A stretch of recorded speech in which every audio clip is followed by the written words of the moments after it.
Welcome everyone to our latest version of our Cafecito podcast. We have a special treat today, guys. Sit back, relax, pour yourself a cafecito, and join me in a warm welcome to our very special guest, cybersecurity expert, MyrnaSoto. Welcome to the show, Mirna. How are you? I'm doing very well, and thank you so much for having me here today. The treat is all mine. Trust me when I say the pleasure is all ours. Now, for those of you that do not know, Mirna is the founder and CEO of Apogee Executive Advisors, LLC, a consulting firm specializing in the areas of corporate governance, technology risk and management, cybersecurity, mergers and acquisitions, corporate development, public relations and private board service, and capital investments.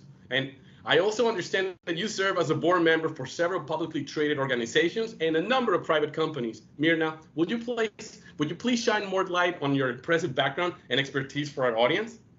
Absolutely. Thank you so much for that introduction. So yes, I certainly have the pleasure of serving on a number of boards, four of which are publicly traded companies, three that happen to be in what we call the critical infrastructure sectors. Why is that important? Well, we'll talk a little bit later about cybersecurity, and there's a very strong correlation to the critical infrastructure companies that I serve as a board member for. But also most relevant is I spent a considerable amount of time in my career serving as the Global Chief Information Security Officer for a small company by the name of Comcast Corporation. I also was the Global CISO for a gaming and hospitality company by the name of MGM Resorts in Las Vegas.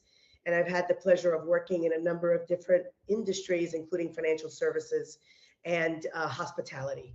But what's most important is that I have the opportunity to work with you all at CES. So right now I am serving as a consultant and an advisor to your product development team, as well as the marketing team, as it relates to the potential of cybersecurity services. Thank you, Mirna. I appreciate that. And like I said, we are in for a treat with a very special and expert on the matter. So, Mirna, it's a pleasure to have you once again. So, cybersecurity due to the pandemic, right? Recent rises of digital transformation, etc. Anyone working in the tech industry will tell you how these recent trends in the technology landscape constantly changing is not a new phenomenon, right? But one that is certainly been taken for new heights during these last few years due to the pandemic in cybersecurity. I think the word disruption best describes the experiences countless organizations had to deal with COVID-19. And no one could have predicted this impact on business, technology, and especially in security. From the cybersecurity point of view, how well do you think the small and medium organizations were prepared to have all their employees working from home and maintaining their data and network environment protected? Yeah, so certainly the use of the term disruption is 100% accurate.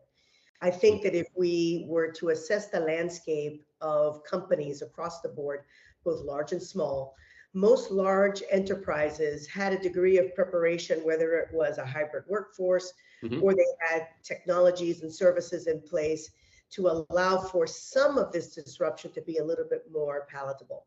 In the mid-market, the small to mid-sized mid-market basis, it became a much more disruptive experience and quite frankly, increased the risks associated with these companies.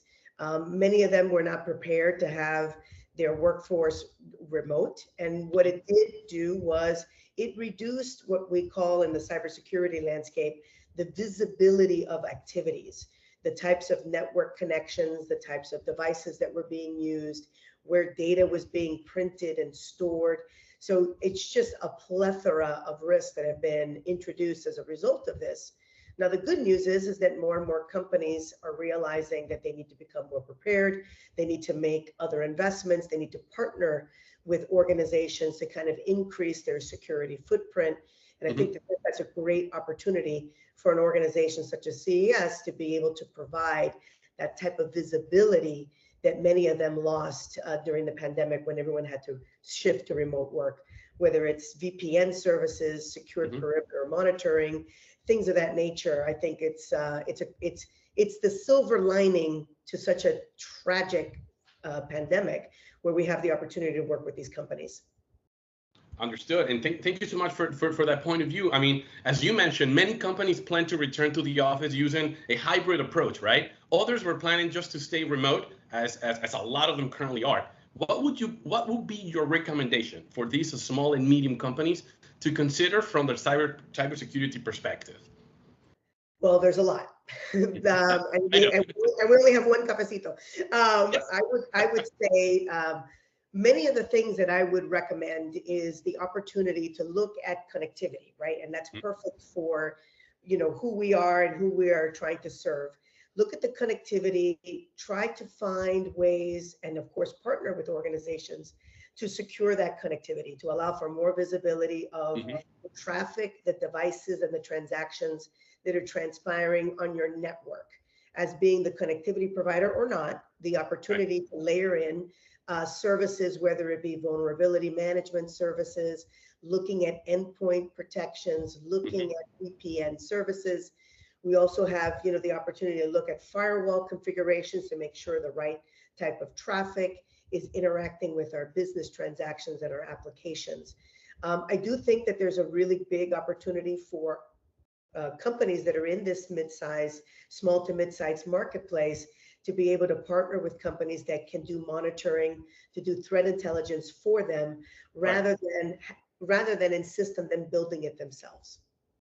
Absolutely, bringing in providers that have the expertise and also the capabilities in order to be your arm and legs on site and allow you to implement this extra security, especially now with a hybrid approach. Correct? Absolutely. I think the expertise, the experience, having the depth of knowledge, and again going back to connectivity being kind of the heart and soul. That's one of the things that I would recommend for companies to kind of consider. Consider your partnerships, consider the type of companies that you are using. And in this case, when it comes to secured connectivity, when it comes to the internet access, and at the end of the day, the hyper connectivity of people, devices, and locations. The hybrid work environment is still going to introduce folks operating under personal networks in remote sites. And all of those things are going to require a heightened sense of cybersecurity visibility. Absolutely. Mirna, thank you so much for breaking down that for us and showing us what businesses should really be focusing on during this transition. Whether you are a mid-sized business or a large enterprise, you need to be focusing on big picture items instead of worrying about common IT issues or compromised data, right? Well, yes, absolutely. I think what ends up happening is that in the world of cybersecurity, it becomes such a complex subject. And when small to mid-sized companies, they are often overwhelmed. They're like, where do I start? How do I get my foot in the door as far as being able to raise my risk posture? And I think, again, it goes back to partnering with organizations that can bring to you multiple capabilities through a service, and to be able to have the expertise, the reputational knowledge, and to be able to bring your risk posture at a state where you can manage some of the threats that are around you. Fantastic. Well, Mirna, unfortunately, I think that's all the time we have for today. It's a short cafecito, but I just wanted to say thank you again for your endless well of wisdom and hope you join us again soon. And it's an absolute pleasure to have you here in our Cafecito podcast. My pleasure. I look forward to coming back. Thank you so much. Next episode, we will discuss with Mirna in more detail our managed secure business internet. And now, folks, as we usually do, let's close out with a little bit of music. And please take care of yourself. And I hope you guys like it. Thank you, Mirna, once again. Here we go.